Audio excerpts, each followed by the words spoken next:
Nous sommes en 1852, en Louisiane, sur les rives boueuses du fleuve Mississippi. C'est ici que étend l'immense plantation de coton du colonel Alistair Vance, un homme dont la fortune a été bâtie sur la sueur et le sang de centaines d'esclaves. Son domaine est un petit royaume où il règne en maître absolu, un monde d'une beauté trompeuse avec son manoir majestueux aux colonnes blanches et ses jardins impeccables. Mais derrière cette façade d'élégance et de raffinement se cache une réalité brutale. Le colonel Vance, surnommé le « roi du coton » par ses pairs, est un homme de 50 ans dont le pouvoir n'a d'égal que sa cruauté.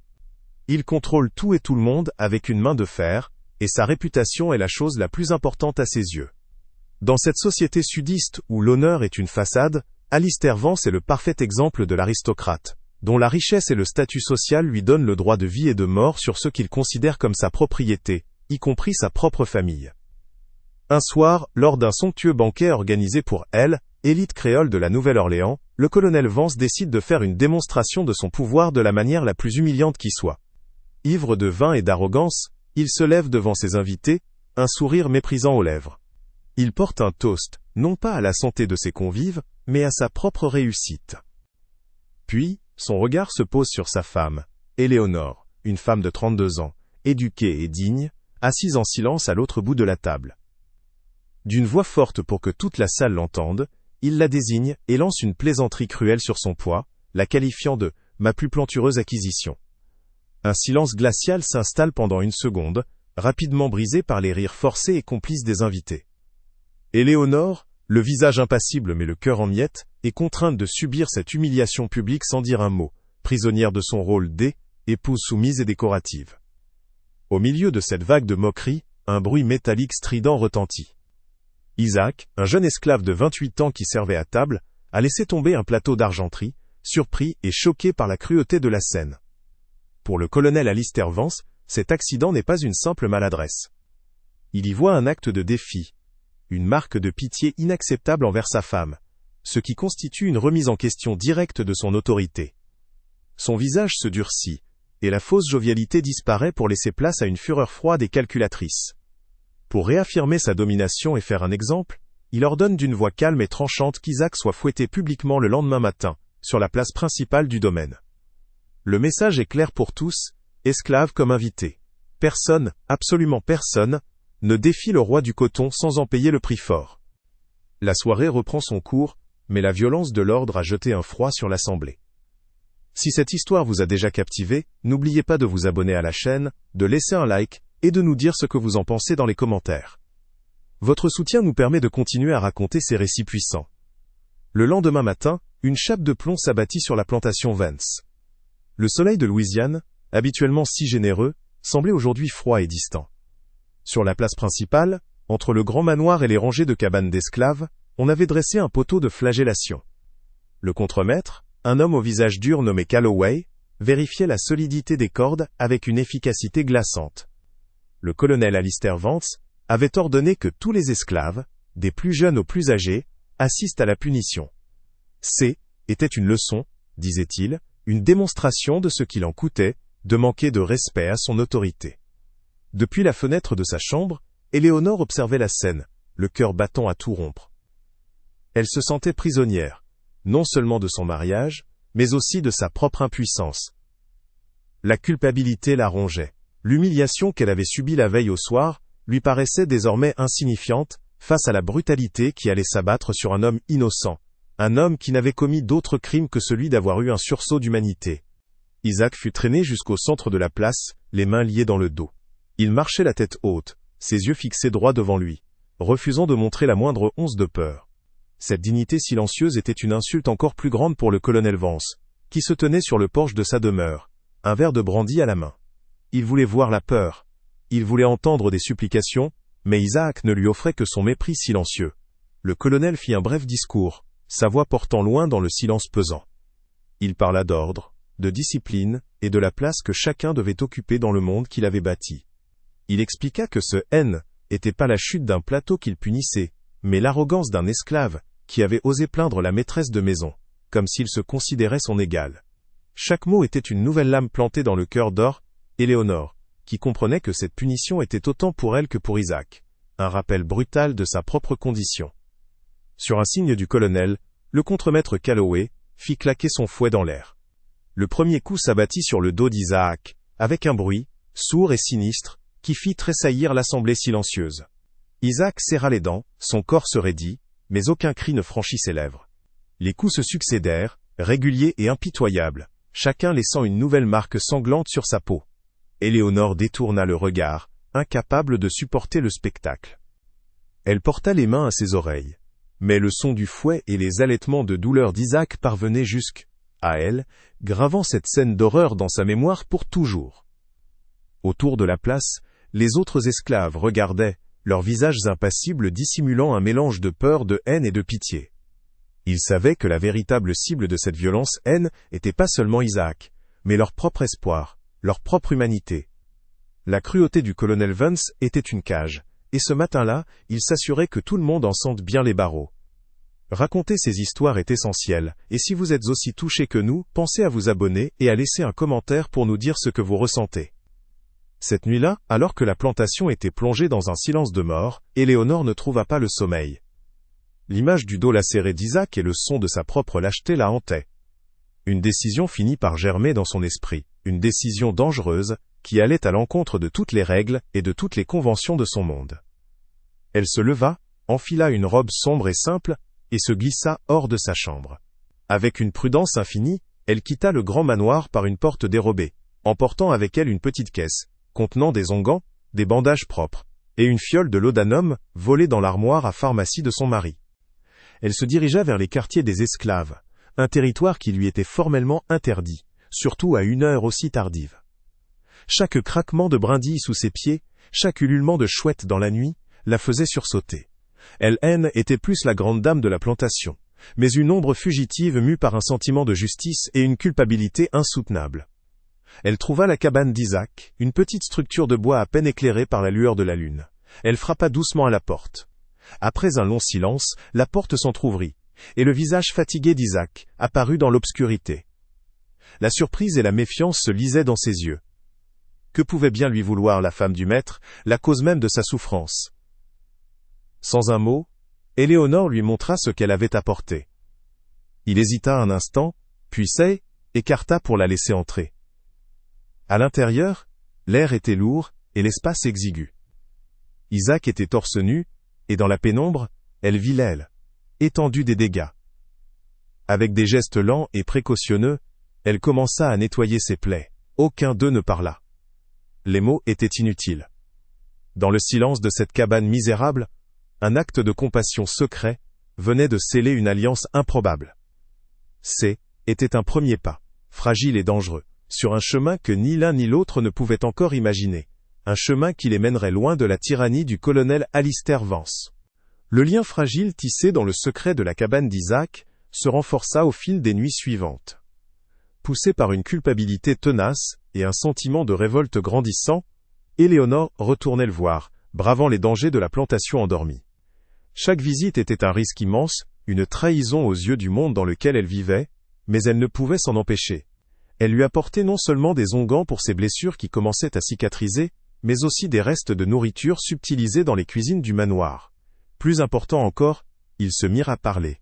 À voix basse, dans la pénombre, elle découvrait l'homme derrière l'esclave, son intelligence vive, sa connaissance profonde de la nature, et son rêve simple mais inaccessible de liberté. Isaac, de son côté, voyait au-delà de la dame du manoir. Il percevait la force et la solitude d'une femme piégée dans une cage dorée, une prisonnière tout comme lui, bien que d'une autre nature. Ces rencontres clandestines devinrent leur unique lueur d'espoir, une bulle d'humanité partagée au cœur d'un système inhumain. Cependant, dans une plantation où chaque mur a des oreilles et chaque ombre cache un regard, un tel secret ne pouvait rester gardé bien longtemps. Un autre esclave, nommé Samuel, qui travaillait dans les écuries près des cabanes, avait remarqué les allées et venues nocturnes de la maîtresse. Samuel était un homme brisé par des années de servitude, qui avait appris que la seule façon de survivre était d'anticiper les désirs du maître, et de lui prouver sa loyauté. La peur, plus que la méchanceté, le guidait. En voyant Éléonore entrer et sortir de la cabane d'Isaac, il comprit immédiatement le danger mortel que cette relation représentait pour toute la communauté d'esclaves. Si le colonel la prenait par un autre, sa fureur s'abattrait sur tout le monde sans distinction. Tiraillé entre la solidarité et l'instinct de survie, il prit la décision qui lui semblait la moins risquée pour lui-même. Une nuit, après avoir observé Éléonore regagner le manoir, il se glissa dans l'obscurité en direction de la grande maison, le cœur lourd, mais l'esprit résolu à tout raconter. Le colonel Alistair Vance reçut le rapport de Samuel dans son bureau, tard dans la nuit. Il écouta le récit de l'esclave sans laisser paraître la moindre émotion, son visage restant aussi impassible qu'une statue de marbre. Seul le serrement de sa mâchoire trahissait la tempête qui se déchaînait en lui. Pour lui, cette nouvelle était l'affront ultime. Ce haine n'était pas une simple question de désobéissance. Était une trahison personnelle, une souillure de son honneur. Sa propre femme, une Vance, s'abaissant à fréquenter un esclave, à le soigner, à lui parler comme à un égal. Était une remise en cause directe de l'ordre qu'il avait bâti, une négation de son pouvoir absolu. Une fois que Samuel eut terminé son rapport, le colonel le congédia d'un geste sec, lui promettant une récompense pour sa loyauté. Resté seul dans le silence de son bureau, entouré des symboles de sa richesse et de son pouvoir, Alistair Vance commença à concevoir sa vengeance. Elle ne serait pas rapide et brutale comme un coup de fouet. Elle serait lente, méthodique et conçue pour détruire l'âme de ceux qui avaient osé le défier. Le lendemain, le colonel Vance ne fit aucune scène. Il attendit qu'Éléonore soit seule dans le salon de musique, assise devant son piano, pour la confronter. Il éleva pas la voix. Au contraire, il s'approcha d'elle avec un calme terrifiant, sa voix étant qu'un murmure glacial. Il lui décrivit, avec une précision cruelle, ses visites nocturnes dans la cabane d'Isaac. Il ne lui posa aucune question, ne lui laissa aucune chance de se défendre ou de mentir. Il lui exposa les faits comme un juge, prononçant une sentence déjà irrévocable. Le visage dodo, Éléonore se décomposa, la peur paralysant chacun de ses muscles. Elle comprit que son mari ne cherchait pas une explication, mais une occasion de la briser. Il lui expliqua que son comportement était une honte pour son nom et son statut, et qu'une femme qui montrait une telle affinité pour la vie des esclaves méritait de la partager. Son châtiment, lui dit-il avec un sourire sadique, serait une leçon qu'elle n'oublierait jamais. La punition d'Éléonore fut une humiliation publique, orchestrée avec une cruauté méticuleuse. Le colonel Vance la dépouilla de ses robes de soie et de ses bijoux. Il lui ordonna de revêtir la tenue simple et grossière d'une servante de maison. Désormais, elle était plus la maîtresse du domaine. Son nouveau rôle était de travailler aux côtés des esclaves dans les jardins du manoir, sous le soleil brûlant de Louisiane, et sous le regard impitoyable du contremaître, Calloway. Elle devait désherber les parterres de fleurs, tailler les rosiers, accomplir des tâches manuelles épuisantes, sous les yeux des autres esclaves, qui n'osaient ni la regarder ni lui parler. Chaque goutte de sueur, chaque douleur dans son dos était un rappel de sa chute. Alistair Vance passait plusieurs fois par jour sur le porche, la regardant travailler, savourant sa déchéance. Il avait réussi à la transformer en un spectacle, une preuve vivante que personne, pas même sa propre femme, ne pouvait défier son autorité sans en payer le prix. Pour Isaac, le châtiment fut encore plus terrible, car il était conçu pour anéantir tout espoir chez Éléonore. Le colonel Vance la fit venir sur le perron, la forçant à assister à la sentence. Il annonça d'une voix forte, pour que plusieurs esclaves de la maison l'entendent, qu'Isaac ne serait pas vendu. La vente aurait été une forme de miséricorde. À la place, il était condamné aux travaux les plus dangereux de la plantation. L'assèchement des marais de cyprès. Était un travail mortel.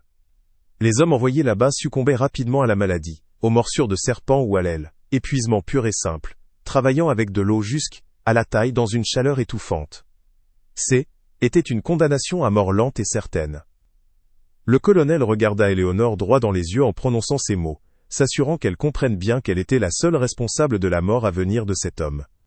Chaque jour de la lente agonie d'Isaac serait une nouvelle torture pour elle.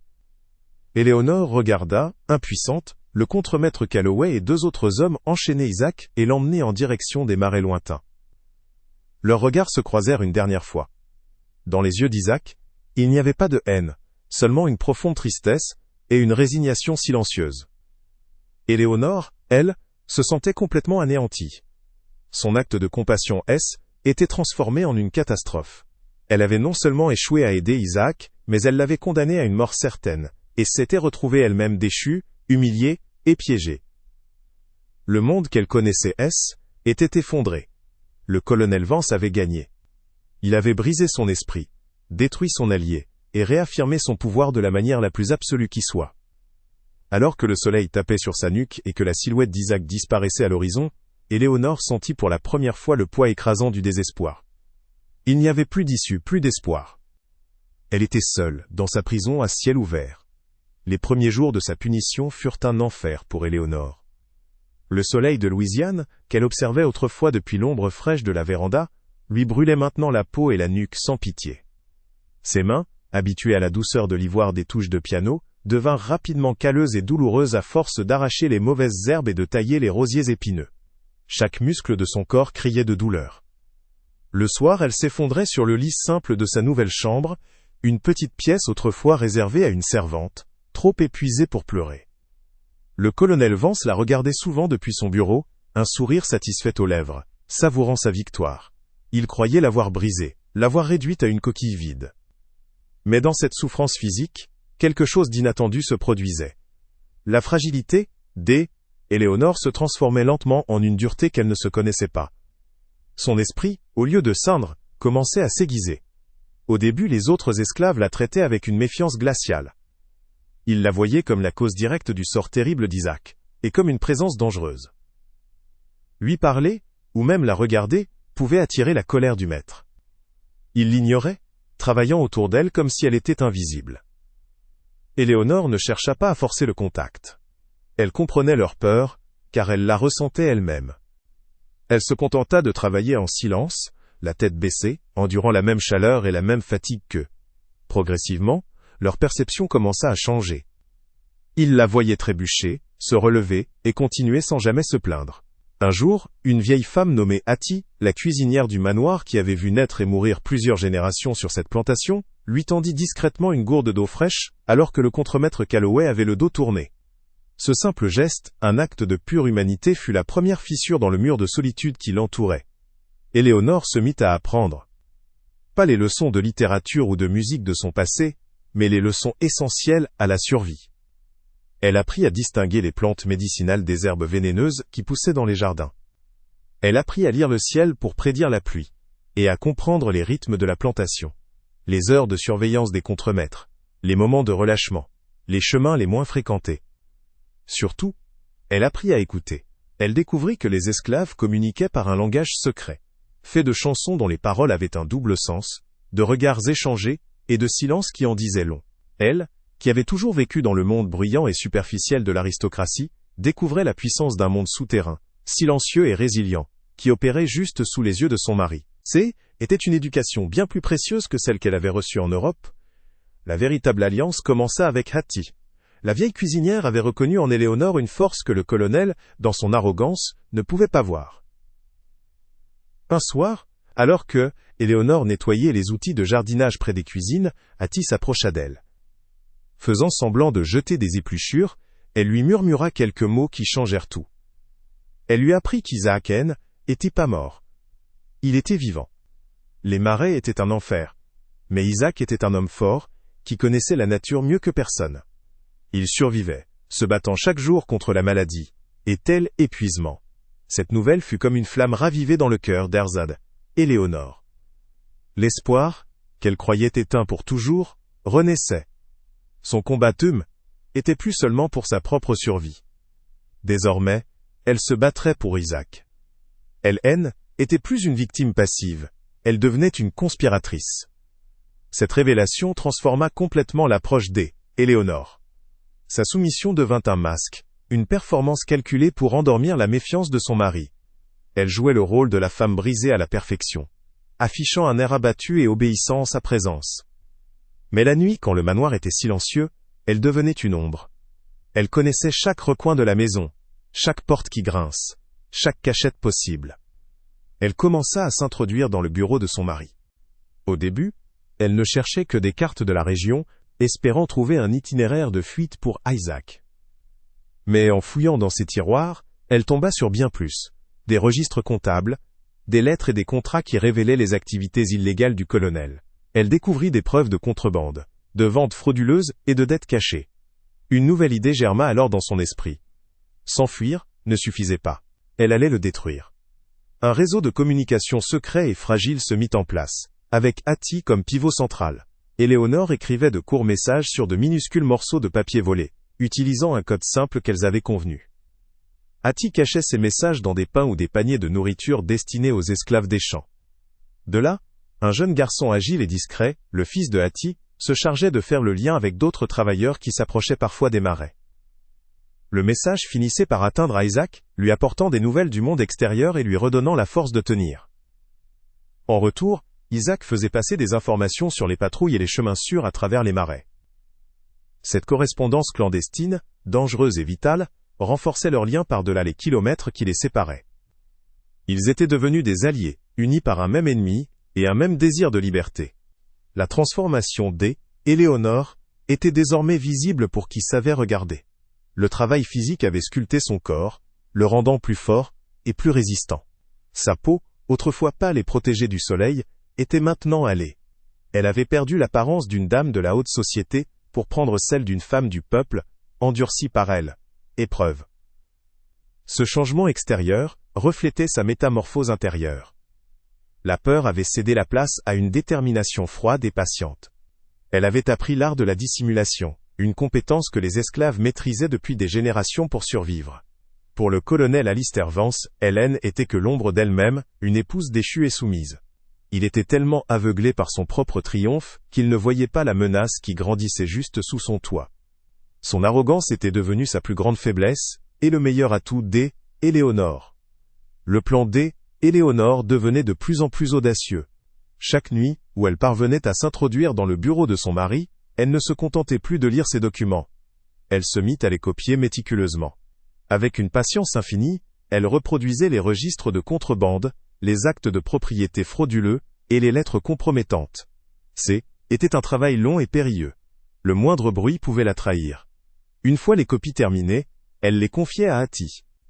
La vieille cuisinière les cachait dans l'endroit le plus sûr de toute la plantation, un trou creusé sous le plancher de la chapelle des esclaves, un lieu que le colonel méprisait et ne visitait jamais. Ces papiers étaient leur assurance vie et leur arme la plus puissante. Ils ne contenaient pas seulement la promesse de leur liberté, mais aussi la certitude de la ruine totale de l'homme qui les avait tant fait souffrir.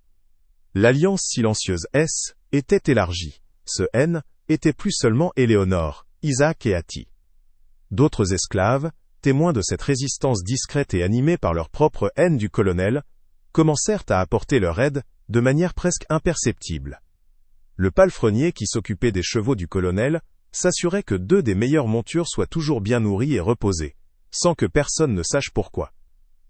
Une lavandière signalait par la façon dont elle étendait certains draps les jours où le contremaître était de mauvaise humeur.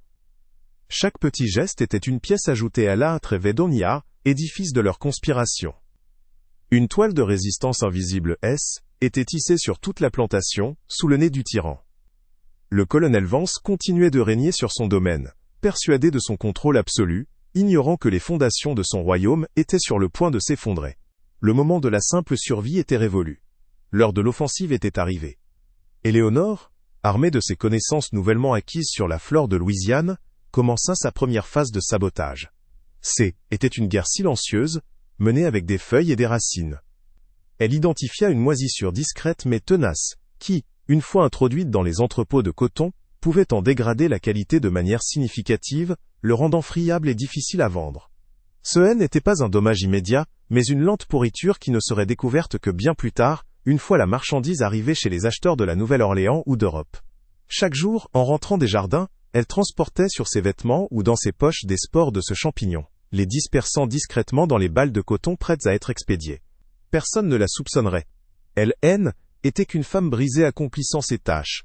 Mais en réalité, elle plantait les graines de la ruine financière de son mari, un poison lent, qui attaquerait le cœur même de son empire.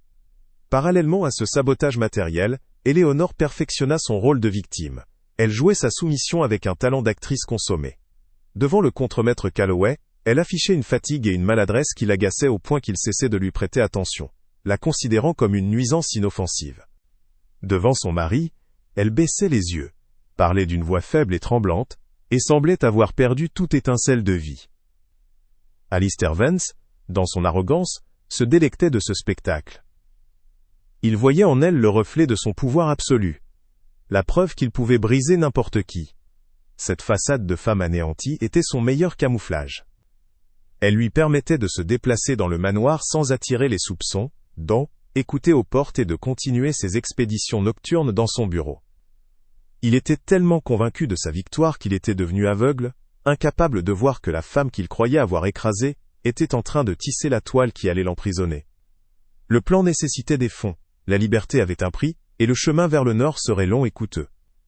Éléonore savait que son mari gardait une réserve d'argent liquide et de petits objets de valeur dans un coffre-fort, dissimulé derrière un faux panneau de bibliothèque dans son bureau. Elle avait passé des semaines à observer ses habitudes, mémorisant la séquence de clics lorsqu'il en tournait la serrure. Une nuit, alors que le colonel était parti pour la Nouvelle-Orléans pour plusieurs jours afin de négocier des contrats de coton, du coton qu'elle avait déjà commencé à empoisonner, elle mit son plan à exécution.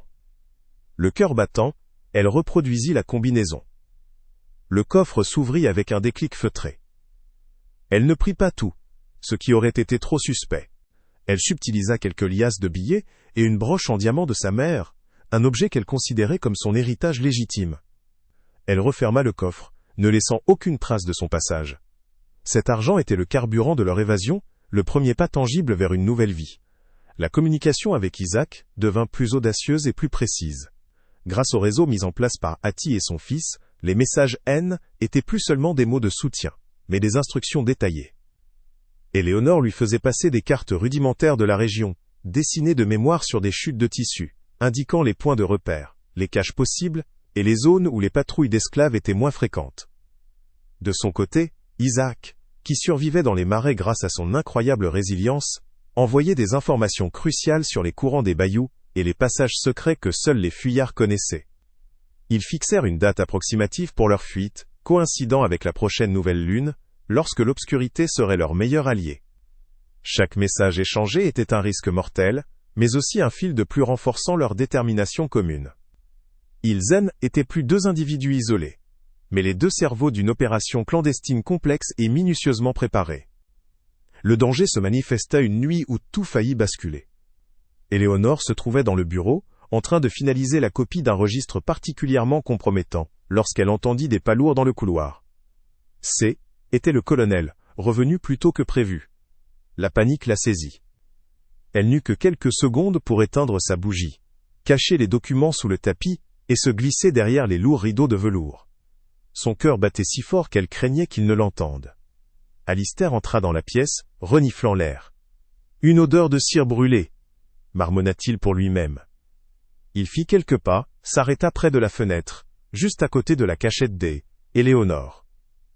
Elle retint son souffle, certaine d'être découverte.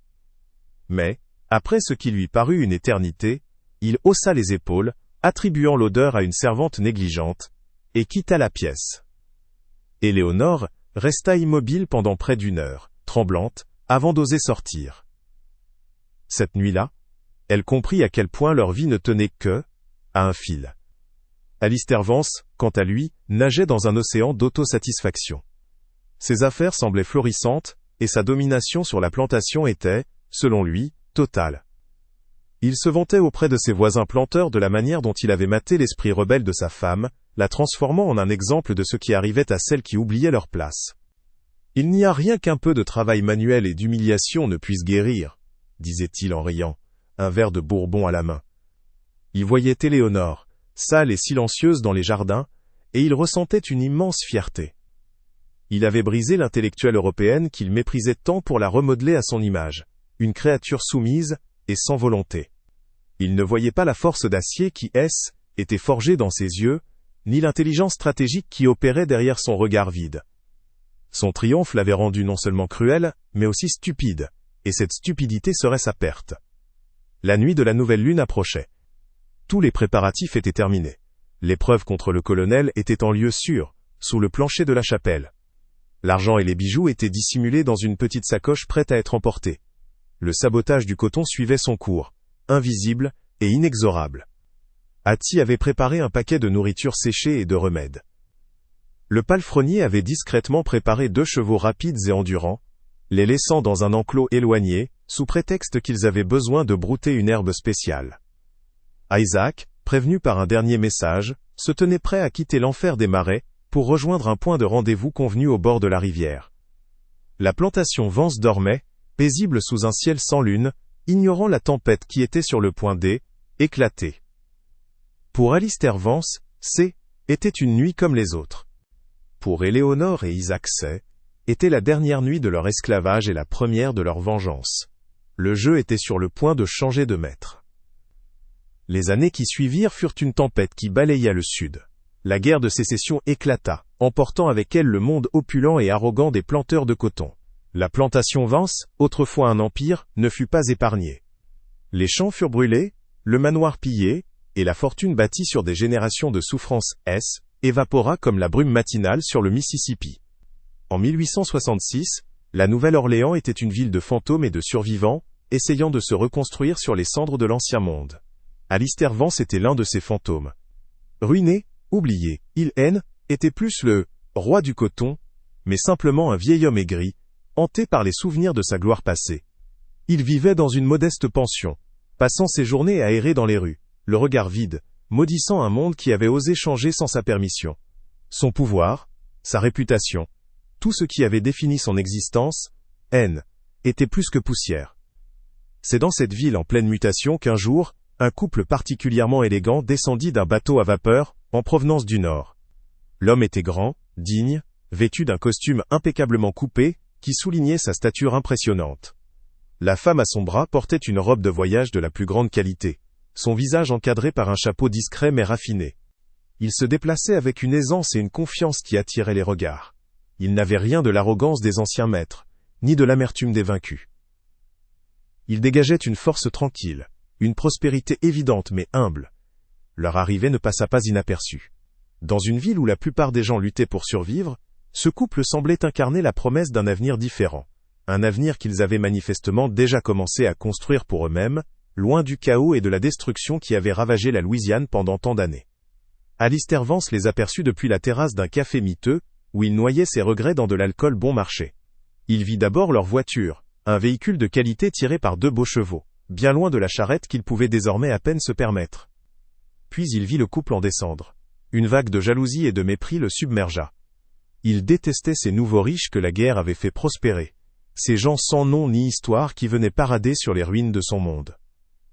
Il les observa avec un rictus de dédain, notant la façon dont l'homme aidait la femme à descendre de voiture, un geste de tendresse et de respect qui lui parut ridicule et déplacé. Il s'apprêtait à détourner le regard, à retourner à sa misère, quand quelque chose dans la posture de la femme, dans la façon dont elle tenait sa tête, lui parut étrangement, douloureusement familier. Le couple se dirigea vers un bureau d'avocat situé juste en face du café. En passant devant sa table, la lumière du soleil éclaira pleinement leur visage. Le cœur d'Alistair Vance cessa de battre. Ce était pas possible. Cette femme, si droite, si confiante, dont le visage portait les marques d'une vie pleine et heureuse, était Éléonore.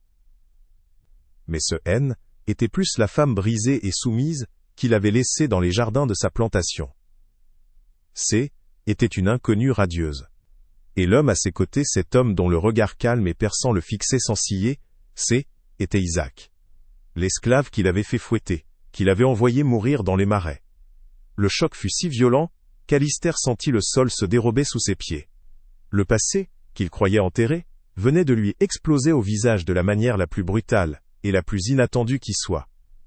Si vous ressentez la tension de cette confrontation, n'hésitez pas à liker la vidéo et à vous abonner pour ne rien manquer de nos prochaines histoires. Leurs regards se croisèrent pendant une seconde qui dura une éternité. Alistair s'attendait à voir de la haine, du mépris, un désir de vengeance. Mais il ne vit rien de tout cela dans les yeux d'Éléonore et d'Isaac. Il y vit quelque chose de bien pire. De l'indifférence. Ils le regardèrent comme on regarde une relique du passé, un meuble cassé abandonné sur le trottoir. Était plus une menace. Était plus rien. Ils ne lui adressèrent pas un mot. Ils n'en avaient pas besoin. Leur simple présence, leur bonheur visible, leur réussite éclatante, tout cela était un discours plus puissant que n'importe quelle accusation. Puis, sans un mot, ils lui tournèrent le dos, et entrèrent dans le bureau de l'avocat, le laissant seul sur cette terrasse, figé, la bouche ouverte, sous le regard curieux des autres passants. La confrontation avait eu lieu, et elle avait été silencieuse, totale et absolument dévastatrice. Alistair Vance resta là, incapable de bouger, le verre tremblant dans sa main. Tout ce qu'il avait fait, toute sa cruauté, son plan méticuleux pour les briser, tout cela n'avait servi à rien. Non seulement ils avaient survécu, mais ils avaient triomphé. Ils étaient revenus, non pas en fugitifs traqués, mais en citoyens respectés, plus riches et plus puissants qu'ils ne l'étaient désormais. Ils étaient libres, ils étaient ensemble, et ils étaient heureux. Cette vision anéantit les derniers vestiges de son orgueil. Sa victoire n'avait été qu'une illusion. Il avait perdu. Il n'avait pas été vaincu par les armées du Nord, mais par la résilience de deux personnes qu'il considérait comme inférieures. Sa défaite n'était pas seulement financière ou sociale. Elle était totale, morale et existentielle. Il était le véritable esclave, enchaîné à jamais à son passé et à sa propre haine impuissante. Plus tard dans la journée, la nouvelle se répandit dans le quartier. Le couple élégant n'était pas revenu pour se venger, mais pour acheter une grande propriété abandonnée dans la ville. Ils n'allaient pas y construire un manoir pour étaler leurs richesses, mais une école. Une école pour les enfants des affranchis, pour leur donner éducation et les chances que le monde d'Alistair Vance leur avait toujours refusées. Cet acte final fut le coup de grâce. Éléonore et Isaac n'étaient pas venus pour détruire les restes de son monde, mais pour construire quelque chose de nouveau et de meilleur sur ses ruines. Leur vengeance n'était pas la destruction, mais la création. Alistair Vance comprit alors que son nom serait oublié, tandis que le leur serait gravé dans l'avenir de cette nouvelle ville, comme un symbole d'espoir et de justice. Si cette histoire vous a impacté de quelque manière que ce soit, n'oubliez pas de vous inscrire à la chaîne, de laisser votre like et de commenter ici-bas ce que vous en avez pensé. Alistair Vance ne se remit jamais de cette rencontre. Ce ne fut pas la ruine financière qui le détruisit, ni même la perte de son statut, mais la vision insoutenable de leur bonheur. Il passa ses dernières années à errer dans les rues de la Nouvelle-Orléans, un fantôme aigri murmurant des histoires d'un monde que plus personne ne voulait entendre. Le roi du coton était plus qu'un vieil homme pathétique, dont les récits de grandeur passée ne suscitaient que pitié ou indifférence. Il mourut seul, dans une chambre de pension misérable, d'une fièvre que personne ne prit la peine de soigner. Aucune notice nécrologique ne mentionna son ancien titre, aucun cortège ne suivit son cercueil bon marché. Son empire, bâti sur l'humiliation et la peur, était effondré dans un silence aussi total que l'indifférence qu'il avait lue dans les yeux d'Éléonore et d'Isaac. Sa punition finale ne fut pas la mort, mais l'oubli complet et absolu. Pendant ce temps, Éléonore et Isaac concrétisèrent leur projet. Ils achetèrent une ancienne demeure de planteurs, non pas pour y vivre, mais pour la transformer de fond en comble. Quelques mois plus tard, les portes de l'école de la Nouvelle Aube s'ouvrirent, accueillant des dizaines d'enfants affranchis, avides d'apprendre à lire, à écrire et à compter. Éléonore, avec sa culture et sa patience, devint une enseignante respectée, tandis qu'Isaac, avec son sens pratique et sa force tranquille, gérait l'établissement et servait de modèle aux jeunes garçons. Ils ne cherchèrent jamais la gloire, ni la reconnaissance publique.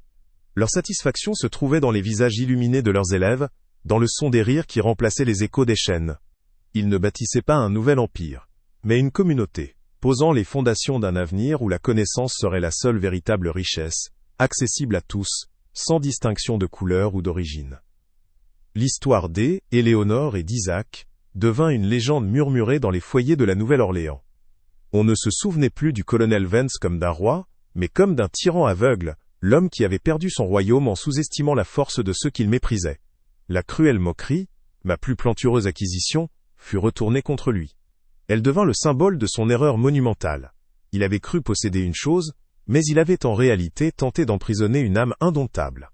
L'histoire était racontée aux enfants, non pas comme un conte de fées, mais comme une leçon de vie.